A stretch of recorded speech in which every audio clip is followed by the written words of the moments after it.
फिर से। अस्सलाम वालेकुम। पक्की बात आ रही है, बस दुरूद शरीफ पढ़ना।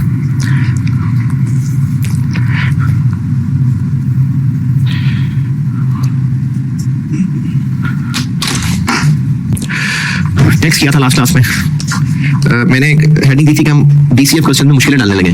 तो एक मुश्किल थी टैक्स, दूसरी मुश्किल है इन्फ्लेशन। अच्छा, एक सवाल पिछली क्लास का अगर देखें तो मैंने उसमें कहीं शायद यूनिट्स बताए हुए और बल्कि 2-3 सालों में किया होगा ऐसे, और फिर उसको मल्टीप्लाई किया हुआ सेल प्राइस से। कोई एक देख ले सवाल, कितनी सेल प्राइस है? 25 रुपए। ईयर 1 में कितने से, ईयर 2 में कितने से, ईयर 3 में कितने से? ईयर 1 में कितनी सेल प्राइस, ईयर 2 में कितनी? सेम ही ना, सेम रखी थी। इसी तरह किसी सवाल में शायद मैंने फिक्स कॉस्ट दी होंगी, वो भी हर साल सेम ही रखी होंगी। तो ये कैसे हो सकता है कि प्राइस हर साल सेम रहे? प्रैक्टिकली नहीं हो सकता। तो ये जो हम लोग कैश फ्लोज बना रहे हैं, अगर हम ये सारा एनालिसिस इन्फ्लेशन को इग्नोर करके कर रहे हैं, यानी हम लोग अपनी कैलकुलेशन में सिर्फ ये देखना चाह रहे हैं कि अगर इन्फ्लेशन ना हुई तो क्या होगा, फिर हमने जो कैश फ्लोज एस्टिमेट किए हैं उनको कहते हैं रियल कैश फ्लोज। ये वो कैश फ्लोज हैं estimated for the project ignoring cash flows, ignoring inflation. Business ऐसा क्यों करेगा, वो मर्जी उसकी। बिजनेस इन्फ्लेशन को फिलहाल इग्नोर करके जानना चाह रहा है कि अच्छा प्रोजेक्ट हमें क्या कमा के देगा। तो अगर इन्फ्लेशन को इग्नोर कर रहे हैं तो फिर हमारी evaluation based on real cash flows है। अच्छा, इन्फ्लेशन को अगर इग्नोर कर दें तो कल चीजें कितने की होंगी जो आज हैं, तो इसलिए इस बात को कहते हैं that is based on today's prices. यानी अगर हम लोग कैलकुलेशन इन्फ्लेशन इग्नोर करके कर रहे हैं, क्या हुआ, अगर हम कैलकुलेशन इन्फ्लेशन इग्नोर करके करना चाह रहे हैं तो इसका मतलब हमने जो कैश फ्लोज लिए हुए हैं वो बेस्ड ऑन टुडेज प्राइसेस हैं। और अगर ऐसा ना करना चाहें तो जो कैश फ्लोज हम कंसीडर करेंगे उनको कहते हैं मनी कैश फ्लोज, और इनको कहते हैं नॉमिनल कैश फ्लोज।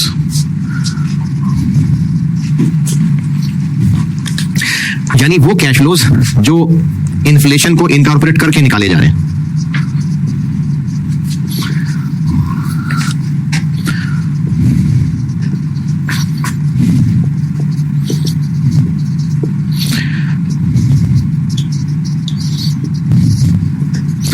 इनको कहते हैं मनी कैश फ्लोज या नॉमिनल कैश फ्लोज। अगर प्रोजेक्ट के कैश फ्लोज को एस्टिमेट करते हुए इन्फ्लेशन को इनकॉर्पोरेट किया जाए तो वो जो कैश फ्लोज होंगे वो मनी कैश फ्लोज हैं, और अगर इनको इग्नोर किया जाए तो वो रियल कैश फ्लोज हैं।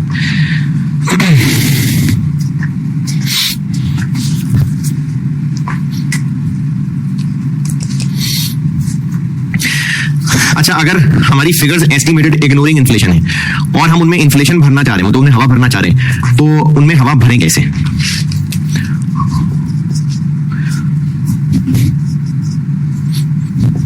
क्या हो गया यार?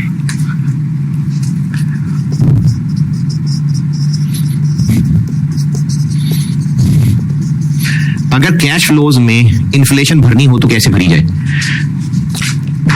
मिसाल के तौर पे अगर करंट सेल प्राइस, मिसाल दे रहा हूं, करंट सेल प्राइस 50 रुपए है और इन्फ्लेशन रेट 8% है, और इन्फ्लेशन रेट पर ईयर होता है, पर ईयर हर साल 8%, तो फिर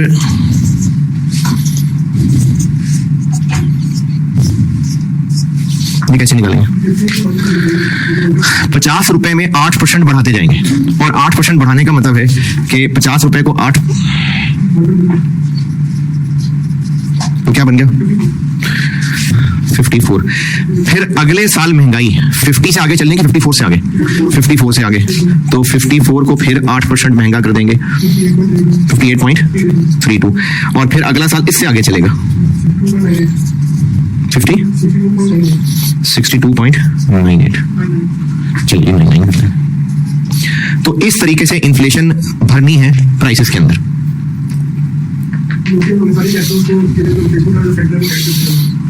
अगर हम अपनी सारी एस्टिमेशंस इन्फ्लेशन इग्नोर करके करना चाहें तो हम कहेंगे कि हम इवैल्यूएट कर रहे हैं based on current cash flows.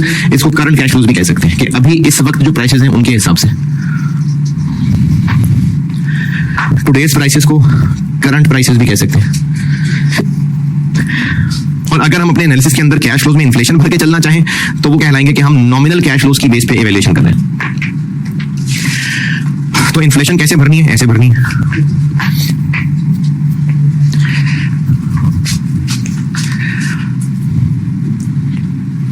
अच्छा, इसी मिसाल को थोड़ा सा चेंज करता हूं। करंट प्राइस 50 रुपए है, इन्फ्लेशन 9% है। ईयर 4 की प्राइस कितनी होगी?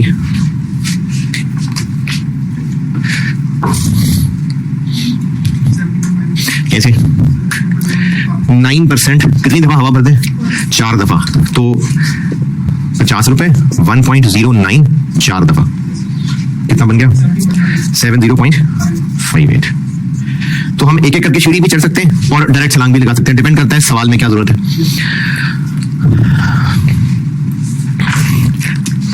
चलें फिर एक और मिसाल देखें।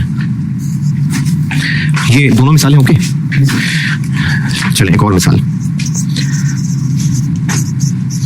करंट प्राइस है 70 रुपए और इन्फ्लेशन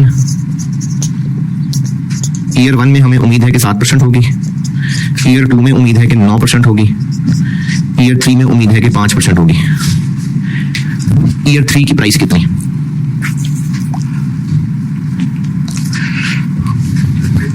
करंट प्राइस 70 रुपए 70।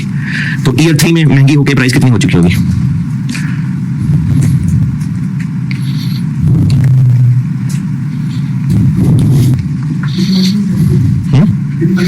कैसे? यहां पर पावर क्यों लगा ली थी? यहां पर भी ना असल में हम काम यही कर रहे थे, यानी हम यहां पर भी 50 को पहले 1.09 करके ईयर 1 की प्राइस बनाई, फिर उसको दोबारा 1.09 किया, फिर 1.09 किया, फिर 1.09 किया। तो जब सारे दिखने में एक जैसे ही हैं तो पावर 4 लगा ली। लेकिन अब हम पावर यूज नहीं कर सकते क्योंकि सीढ़ियां अलग अलग हैं। ईयर 1 की सीढ़ी ये, ईयर 2 की ये, ईयर 3 की ये। तो हमें इस 70 रुपए को 1.07 करके ईयर 1 तक पहुंचना है, फिर 1.09, फिर 1.05। यानी इसका आंसर बनेगा 70 रुपए इंटू 1.07 इंटू 1.09 इंटू 1.05। अच्छा, ये मैं एक चीज आपको ज्यादा बड़ा समझ के अज्यूम कर गया कि आपको आता ही होगा। ये 1.09 ओके ना? 1.08 पक्का? डिस्काउंट नहीं करना? हाँ, मतलब ये साथ 1 प्लस। तो अगर हमने कैश फ्लोज में इन्फ्लेशन भरनी है तो ये शक्लें हो सकती हैं, या तो एक फिगर में पावर लगा के चल लें या एक एक सीढ़ी सीढ़ी करके चल लें। पावर भी तभी लग सकती है जब हर साल सेम हो, तो वरना तो सीढ़ियां बना के ही चढ़ना पड़ेगा।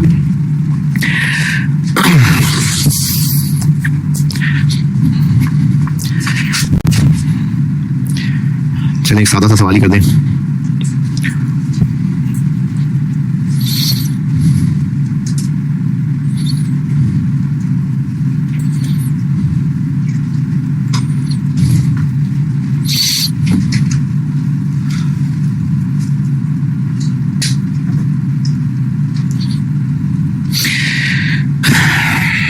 Cost of asset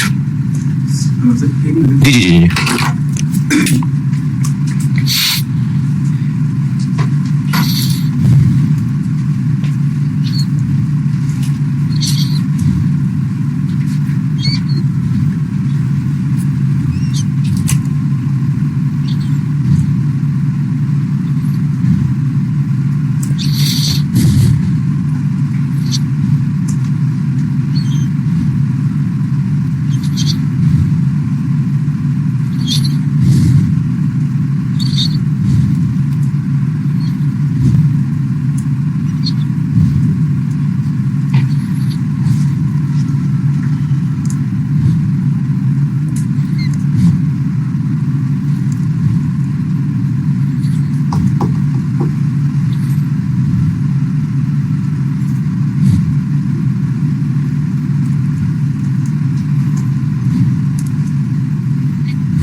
cost of asset 150,000 लिखाऊं कि भी लिखें?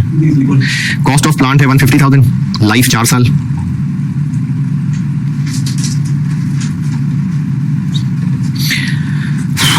रेजिडुअल वैल्यू 25,000, 25,000 और लाइफ बता नहीं, सेल्स यूनिट्स में सेल्स ईयर 1 में 7,000, ईयर 2 में 6,000, 6,500 और 7,200।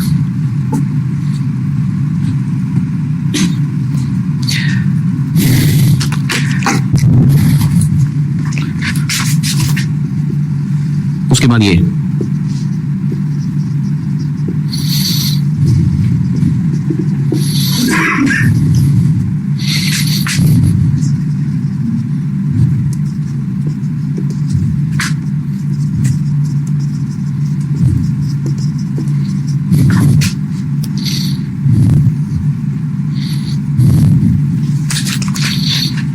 ये फिगर्स बताऊंगा और उनके एप्लीकेबल इन्फ्लेशन बताऊंगा।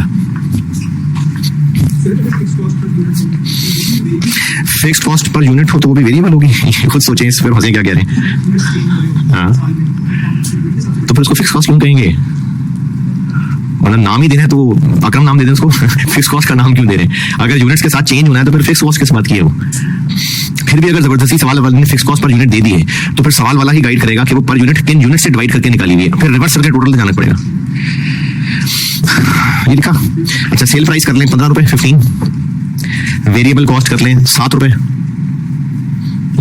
कैमरा, और वो फिक्स कॉस्ट कर लें 12,000 पर ईयर, 12,000 पर ईयर, और सेल का इन्फ्लेशन 8%, वेरिएबल कॉस्ट का 6% और फिक्स कॉस्ट का 5%।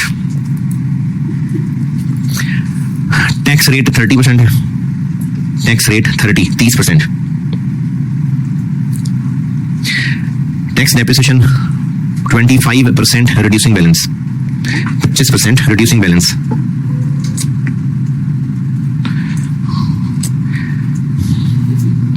कॉस्ट ऑफ कैपिटल 10%, 10%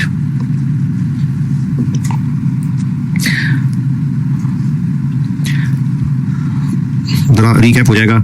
एनपीवी भी निकाल दें और आईआरआर भी निकाल दें।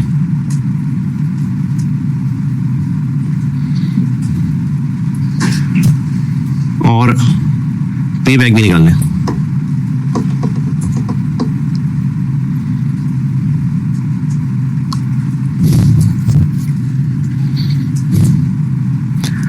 और एआरआर भी निकाल दें। और एक और रिक्वायरमेंट वो मैं खुद कराऊंगा, डिस्काउंटेड पे बैक।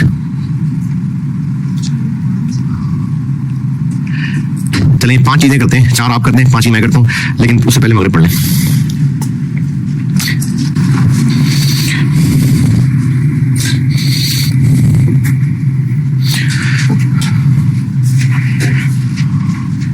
चलें, मेरे स्टार्ट करने का इंतजार कर रहे थे तो स्टार्ट।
अच्छा, जो लोग प्रॉपर एक्सेल में कर रहे होते हैं वो एक्सेल पे आईआरआर का फार्मूला लगाने की प्रैक्टिस ना करना, क्योंकि पेपर में नहीं आईआरआर का फार्मूला, वो 2 रेट्स वाले तरीके से चलना पड़ेगा।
जी कितना सा लगेगा?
ठीक है, डन करूं?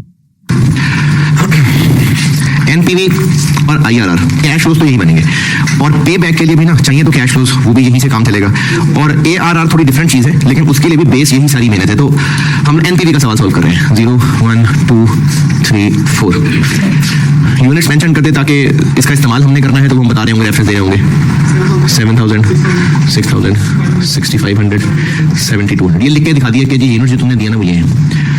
इसके बाद अब सब अमाउंट होंगी। अच्छा, ये मैंने पहले शायद कभी किसी क्लास में कहा था कि सेल और वेरिएबल कॉस्ट भी अलग अलग लिख सकते हैं और कंट्रीब्यूशन भी लिख सकते हैं। पहले मैं सेल वेरिएबल अलग अलग लिख रहा था, चलो कंट्रीब्यूशन लिख देता हूं। हम एग्जामिनर को ये बता देते हैं कि कंट्रीब्यूशन पर यूनिट ये हम तुम्हें वर्किंग वन में निकाल के दिखाने लगे हैं और यूनिट्स ऊपर लिखे हुए हैं।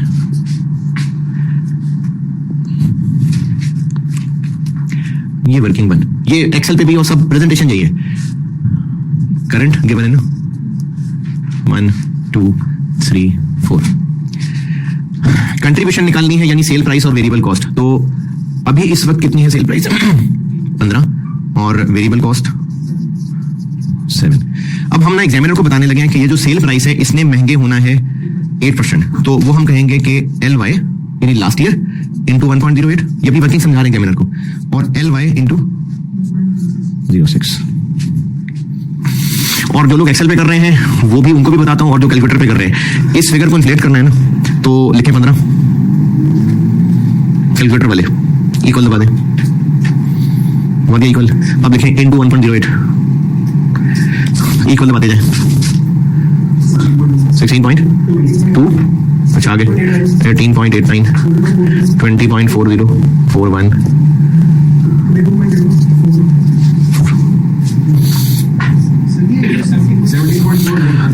जज्बाती होकर बटन नहीं दबाना, आस्ता आस्ता एक एक करके।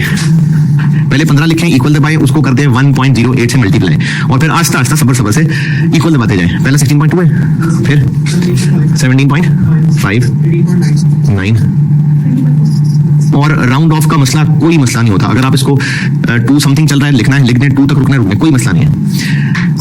और जिन्होंने एक्सेल पे करना है, मैंने लास्ट टाइम भी बताया था, ये फिगर लिखें, उसके बाद इस सेल में लिखें equal to into equal to ये बैक इंटू 1.08, एंटर, और उसको कॉपी करते जाए।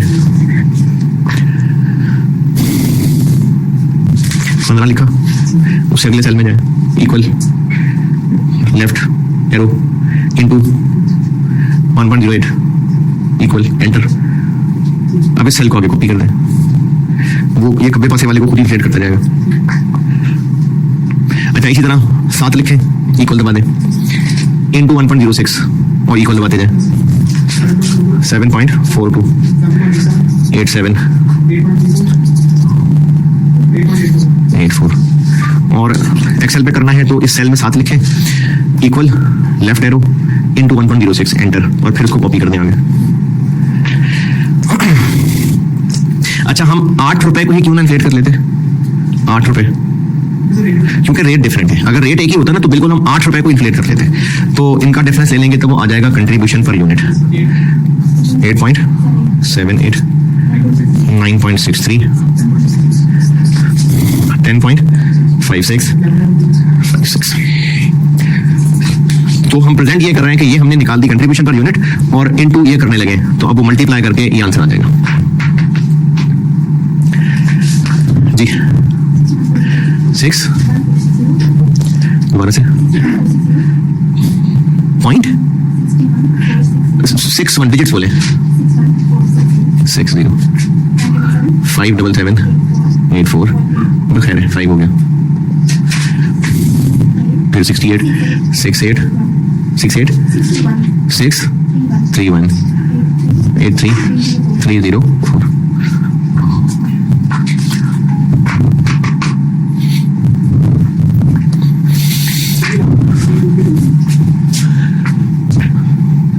11.56 into 7200 232। चलिए अगर आप एक्सेल पे कर रहे होंगे तो एक्सेल पे यकीन कर लेना, क्योंकि वो पूरी फिगर दिखा रहा होगा ना। चलो कोई बात नहीं, कुछ नहीं होता। ये भी गलत है, 304 आ रहा है, कोई मसला नहीं। ये 232 नहीं आ रहा कोई बात नहीं। जब आप एक्सेल पे लिखेंगे तो वो जितना दिखा रहा है, जितना जमीन से ऊपर उतना जमीन के अंदर भी होता है। जो आपको 2 डेसिमल दिखा रहा है उसके नीचे वो पूरी फिगर है, तो इसलिए वो राउंडिंग ऑफ का मसला कोई फर्क नहीं पड़ता। बेशक आप एक्सेल पे कर रहे हैं, लेकिन पेपर मार्क जो है ना वो इंसान के बच्चे ने करना है, तो उसको अंदाजा है कि राउंडिंग ऑफ क्या होती है। और क्या है,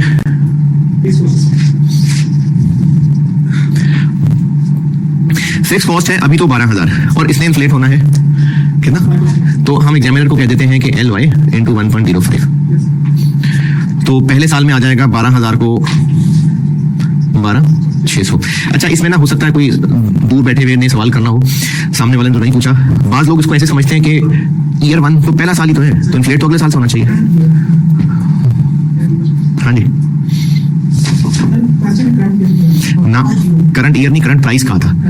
करंट प्राइस होती है अभी, जो अभी चल रही है, और टाइम मंथ पे हम क्या फिगर लिख रहे हैं, साल बाद की, तो 1 साल बाद तो हो ही जाएगी इन्फ्लेशन। तो इसलिए जब करंट प्राइसेस है ना, करंट, ये मैं आपको ना इन्फ्लेशन के ऊपर 2-4 सवाल करा के ना, तो इन्फ्लेशन की कुछ वैसे टिप्स भी लिखवा दूंगा, 2-3 बातें। अच्छा जी, आगे अब इसको, अच्छा ये भी 12,000 लिख लें, इक्वल दबा दें, उसके बाद 1.05 करके इक्वल दबाते जाए, या एक्सेल पे लिखना है तो कॉपी करते जाए। 13,230 13,892। हाँ पूछा है कुछ, ड्रैग मेरे ख्याल में नहीं होता, उसमें ड्रैग नहीं होता, कॉपी पेस्ट। कितना 14587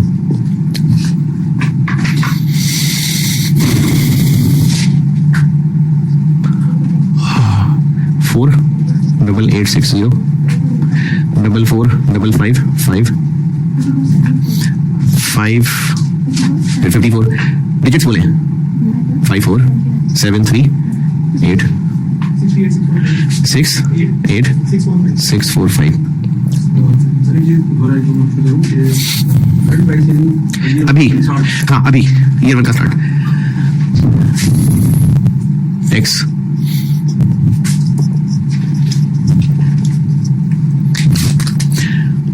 नेट कैश फ्लो हो गया 48860 44555 54738 68645।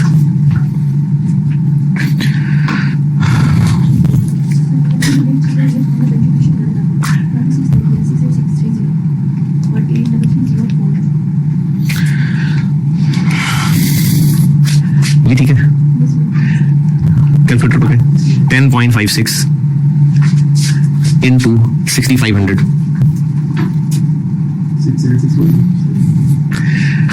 11.56 into 7200। सही, एक्सेल पे वो पूरी फिगर ले रहा है ना, जो सेल में आपको नजर आ रहा है लिखा हुआ, अगर आप उसको डिजिट्स डेसिमल बढ़ाते जाएंगे तो फिगर बड़ी करता जाएगा, वो फिगर अंदर छुपी हुई है मौजूद।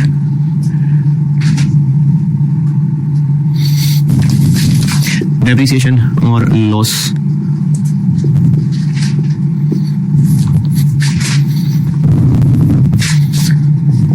कॉस्ट कितनी 150,000। ईयर 1 की डेप्रिसिएशन 37500 112 500। ईयर 2 28125 84 375। ईयर 3 21094 63281। ईयर 4 की डेप्रिसिएशन 15820 47 461 और RV 25, तो लॉस हो गया 22।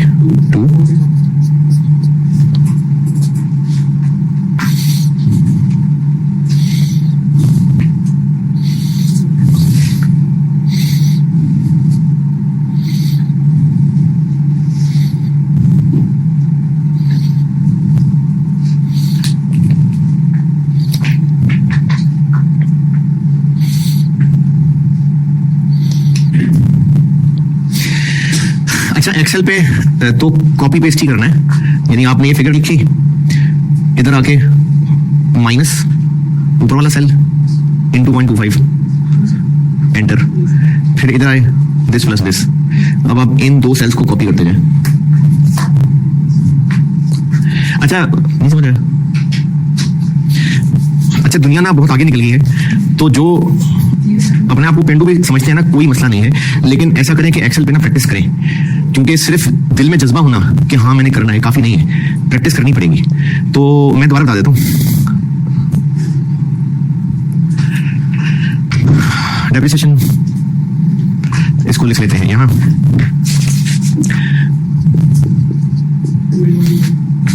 28 2104 15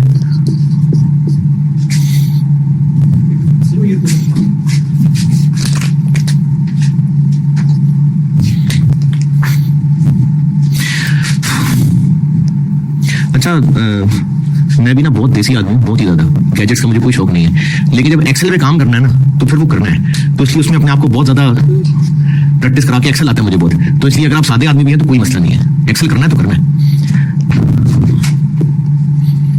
22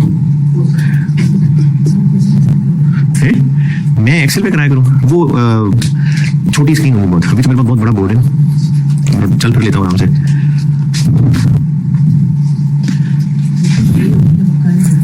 नहीं, लेकिन देखो मुझे तो आता है एक्सेल ना, असल तो है कि आप लोगों को आना चाहिए, मुझे तो आता है, तो इसलिए मुझे देख के करने से नहीं आपको आएगा, आपको करना पड़ेगा। मैं तो साथ साथ चले शॉर्टकट बता रहा हूँ, लेकिन करना तो आपको पड़ेगा। 11.3 वो चीजें रिलेट करनी ना जरा आसान होती हैं बोर्ड पे, उस पर थोड़ी मुश्किल हो जाती है। 16.430 है जी, 33644 3 और इस पे लगा देते हैं 30%, 3408 4929 है 0093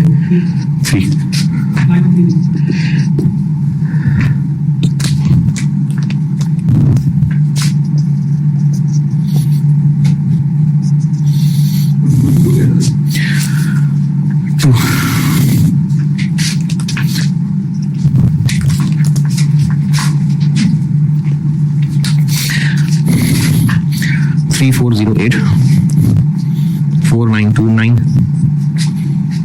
10093 और 9130 प्लांट 150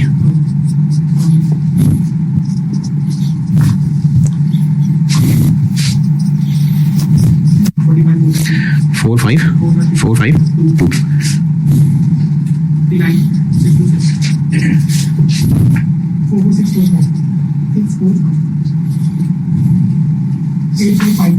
8455 और डिस्काउंट रेट शायद 10 था।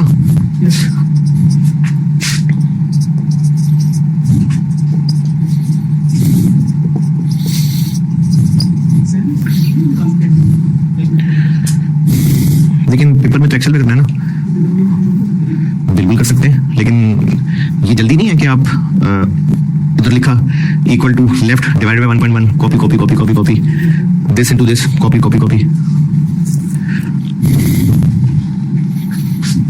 क्योंकि अगर आप डायरेक्ट निकालेंगे तो आपको तो पूरा फार्मूला लगाना पड़ेगा, तो ऐसे कॉपी पेस्ट करके तो मेरे ख्याल में तो जल्दी हो जाएगा ऐसे।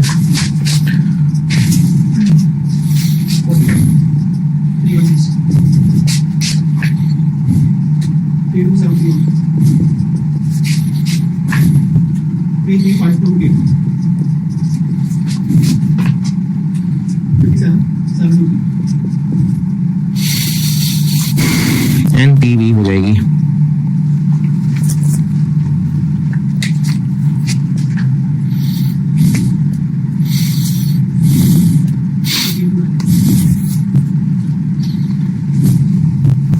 जी 1529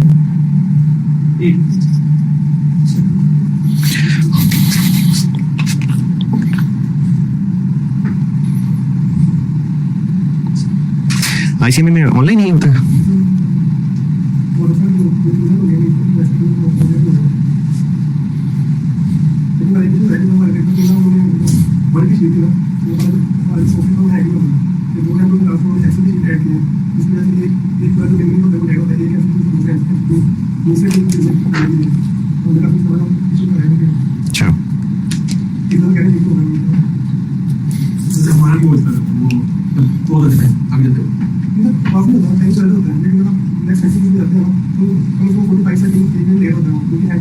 अच्छा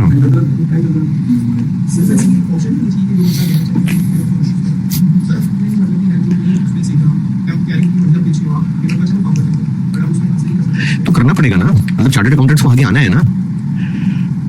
देखिए हम अगर पीछे रह जाएंगे तो आर्टिफिशियल इंटेलिजेंस और आगे आ जाएगी। एक्सेल की शीट नहीं है, बस देसी से एक्सेल है। हाँ स्प्रेडशीट्स हैं, मतलब प्रॉपर फंक्शंस नहीं है, शॉर्ट कीज भी नहीं है ऑलमोस्ट। तो बाकी वो formula equal multiply copy paste जितना है जी स्प्रेडशीट है। आर्टिकल्स वाले करते हैं काम कंप्यूटर पे, उनको मुश्किल आ रही है, तो क्या आपका बच्चा बेचारा क्या करेगा।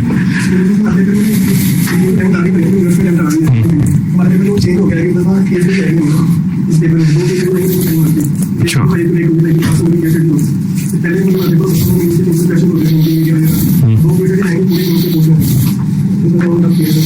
अच्छा चलिए इसमें बताइए इतराज। अच्छा अब ये मैंने बोर्ड पे सॉल्व किया प्रेजेंटेशन पॉइंट ऑफ व्यू से भी, और साथ आपको मैं वो स्प्रेडशीट वाला भी बता रहा होता हूँ। अब IRR के लिए ना प्रेजेंटेशन यहीं से आगे हैं, कोई मसला नहीं, कोई बात नहीं। IRR के लिए प्रेजेंटेशन यहीं से आगे है, यानी ये लाइन पे काम खत्म हो गया। अब इसके नीचे आप लोग ये वाले कैश फ्लोज दोबारा लिखेंगे, ये नहीं, ये इसी से नीचे चल रहा हूं।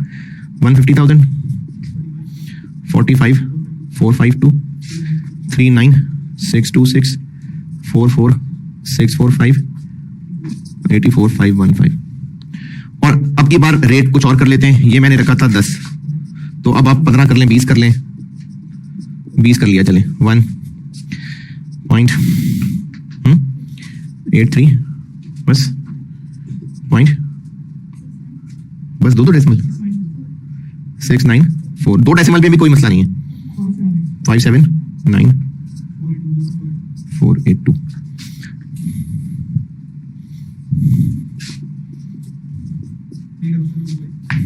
37725 27 25 राउंडिंग ऑफ कोई मसला नहीं, कोई मसला नहीं। 47 डिजिट्स बताया करें ना यार, 4073 और इसकी एनपीवी बन गई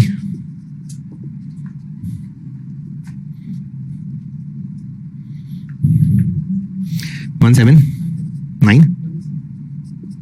नेगेटिव। इसी से नीचे चल रहा हूं। IRR is equal to 10% plus 15298 divided by 15298 minus 17 plus 17977 और इनटू दोनों रेट्स का डिफरेंस 10%, 14.6%।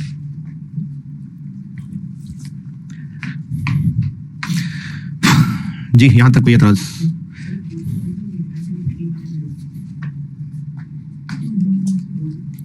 अच्छा ये जो कैमरे के पास मासूम लोग बैठे हैं वो घबराना नहीं, बिल्कुल राउंडिंग ऑफ का फर्क कोई मसले वाली बात नहीं है। हाँ वो इसलिए फर्क आ रहा है, कोई कैलकुलेटर से बता रहा है, कोई एक्सेल से बता रहा है, इसलिए फर्क आ रहा है, तो आप बुरा नहीं मानना। नहीं सबको हिस्सा डालने नहीं सर।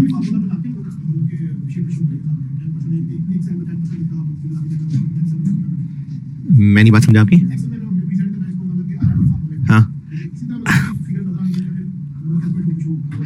क्योंकि आपको वर्ड पे टाइपिंग करनी है ना, यानी वर्ड और एक्सेल मिला के पेपर है। वर्ड भी नहीं है प्रॉपर, एक्सेल भी प्रॉपर नहीं है, बस कुछ देसी सा वर्ड है, देसी सा एक्सेल है। यानी आपके जो काम आप लिख के करते थे ना, अब आप वो टाइप करके कर रहे हैं। तो जो आपको यहाँ लिखा नजर आ रहा है वो आपकी स्क्रीन पे लिखा नजर आना चाहिए। IRR कोई सवाल इतराज? अच्छा, अब ना पे बैक भी रिक्वायर्ड है, ARR भी रिक्वायर्ड है और डिस्काउंटेड पे बैक भी रिक्वायर्ड है। डिस्काउंटेड अभी सिखाना है आपको। तो ये सारा सवाल हो गया। पे बैक की जहां तक बात है, पे बैक पीरियड में क्या इस्तेमाल होता है? Cash flows. तो ये ना हम यहां तक निकाल चुके हुए हैं। अब इन्हीं फिगर से पे बैक सॉल्व होगा। ये वर्किंग वन मिटा दूं।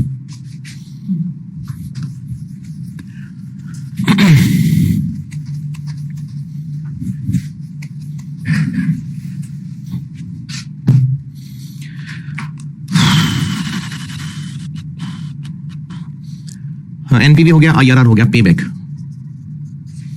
पे बैक जब आपको सिखाया था तो वो इस तरह लिखा था, तो ठीक है, इसी तरह लिख लेते हैं 0 1 2 3 और 4।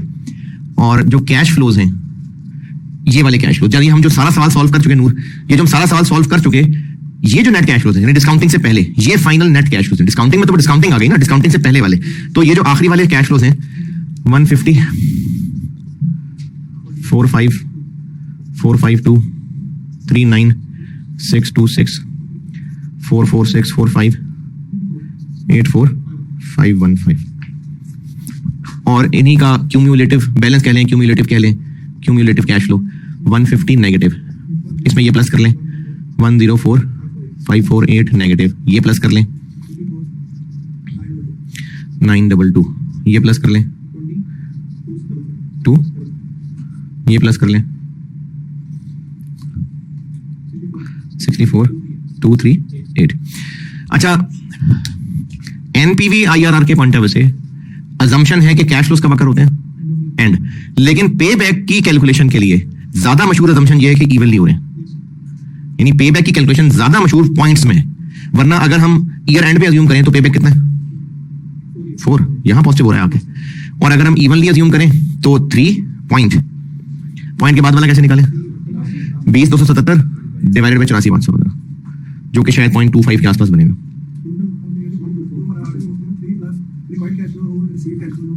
जी जी, डिवाइड बाय, हाँ बिल्कुल सही ना। 3 पॉइंट जो इसका आंसर है 3.2 4.3 पॉइंट, तो इसका पे बैक आ जाएगा 4 इयर्स कहना भी ठीक है और 3.24 इयर्स भी ठीक है। ये आप क्या कह रहे हैं?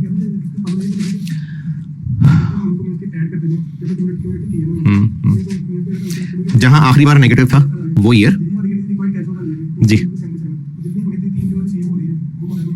वो उससे डिवाइड कर देंगे। मैंने यही नहीं बनाया था। अच्छा हाँ, ये हाँ जी, पे बैक तक। अच्छा, मेरे पास जगह कम है तो मैंने इसी को मिटाना है, इसलिए अगर नोट कर लिया तो मैं इसको मिटा दूं।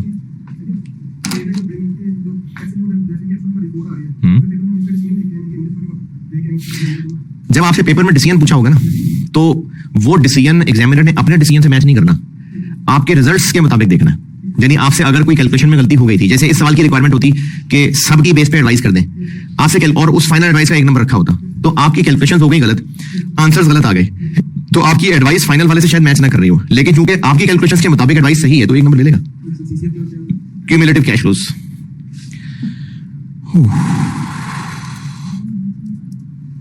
अगर मंथ में निकालना हो तो 3 इयर्स और 0.24 को 12 से मल्टीप्लाई कर दें।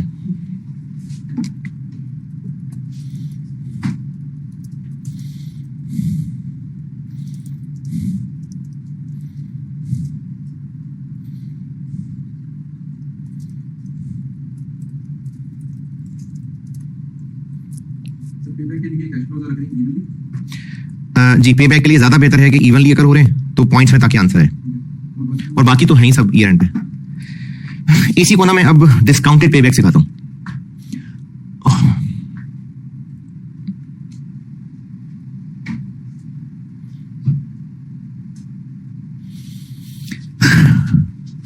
डिस्काउंटेड पे बैक, पे बैक में हम कर रहे हैं कैश फ्लोज यूज, तो डिस्काउंटेड पे बैक क्या होगा?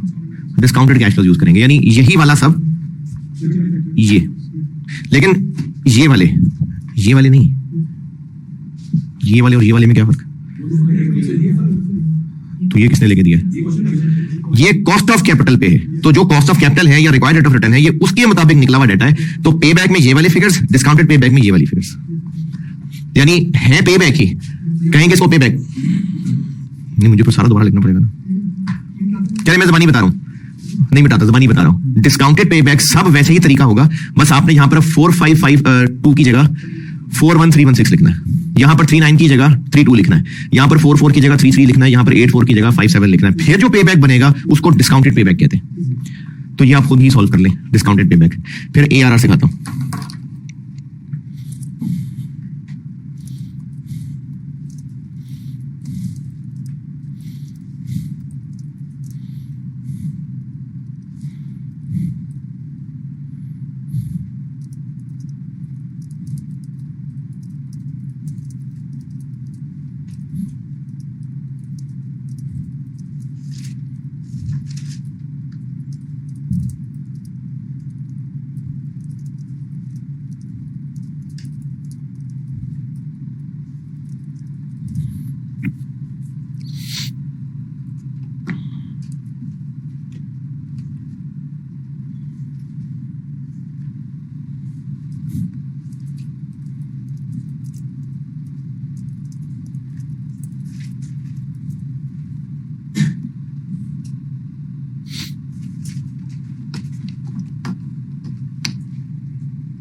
कौन सी? मैं आपके अल्फाज बदल देता हूं। डिस्काउंटेड पे बैक से ज्यादा अच्छी टेक्निक नहीं है। डिस्काउंटेड पे बैक से कम बकवास टेक्निक है। पे बैक से कम बकवास है, क्योंकि क्योंकि पे बैक तो बेकार टेक्निक है, क्योंकि पे बैक से ना सिर्फ इतना पता चलता है मेरा पैसा कब वापस आ जाएगा। तो अब अगर पैसा जल्दी वापस आ जाए लेकिन तीसरे साल ठोस हो जाए प्रोजेक्ट तो फायदा। अगर पैसा वापस आए 7 साल बाद, लेकिन उसके बाद जो कमा के दे वो अगली नस्लों के लिए कमा देते हो तो अच्छा प्रोजेक्ट होगा। लेकिन पे बैक टेक्निक इटसेल्फ अच्छी टेक्निक नहीं है। डिस्काउंटेड पे बैक ये नहीं है। डिस्काउंटेड पे बैक ज़मानी बोला था मैंने। शट डाउन करना हो तो ये तो इन्वेस्टमेंट डिसीजन ही नहीं है। शट डाउन करना तो इन्वेस्टमेंट डिसीजन नहीं है। पे बैक तो इन्वेस्टमेंट डिसीजन के लिए होता है। ठीक है, डिस्काउंटेड पे बैक डन। अच्छा, ARR ना थोड़ा सा डिफरेंट है। ARR के लिए हमें चाहिए होता है एवरेज एनुअल, भूल भाल गए होंगे, एवरेज एनुअल PBIT, यानी इंटरेस्ट भी नहीं, इंटरेस्ट तो खैर अब यहां भी नहीं ले रहे, टैक्स भी नहीं। और एक और खास बात उसमें होती है, अभी मैं आपको पिछले साल का सवाल कराता हूं। ये हम कौन सी डेप्रिसिएशन ले रहे हैं? नहीं, मेरा सवाल ही ठीक नहीं है। टैक्स डेप्शन के अकाउंटिंग डेप्शन, टैक्स डेप्शन। लेकिन ARR का मतलब क्या होता है? ARR accounting rate of return. तो एक तो उसमें PBIT यूज होगा, दूसरा चूंकि वो अकाउंटिंग रेट ऑफ रिटर्न है तो डेप्रिसिएशन भी कौन सी? अकाउंटिंग वाली इस्तेमाल होगी। तो अभी इस सवाल में तो अकाउंटिंग और टैक्स डेप्शन का फर्क नहीं है, तो इसलिए PBIT किसको बोले हम? अभी इसका PBIT क्या है? ये है जाहिर है जिस पर टैक्स रेट लगा रहे हैं वही PBT है ना, तो ये PBT है भाई। इस पर टैक्स कैलकुलेट कर रहे हैं तो ये PBT है। तो ARR के लिए ये फिगर्स इस्तेमाल होंगी। तो ARR हो जाएगा इन चारों का एवरेज।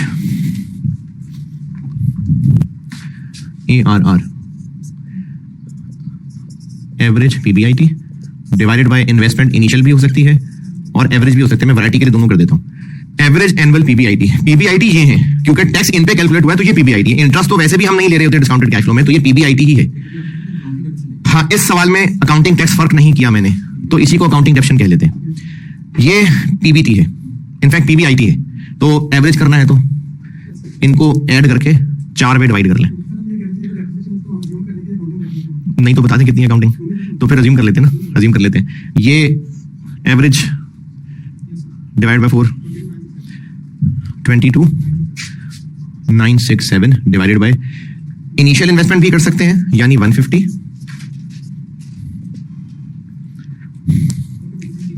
15 पॉइंट, और एवरेज इन्वेस्टमेंट भी कर सकते हैं 22,967। एवरेज इन्वेस्टमेंट कितनी, cost plus RV divided by 2, यानी इन दो की एवरेज है तो इसलिए दोनों को प्लस और डिवाइड बाय 2 कितनी 87,500 26 पॉइंट।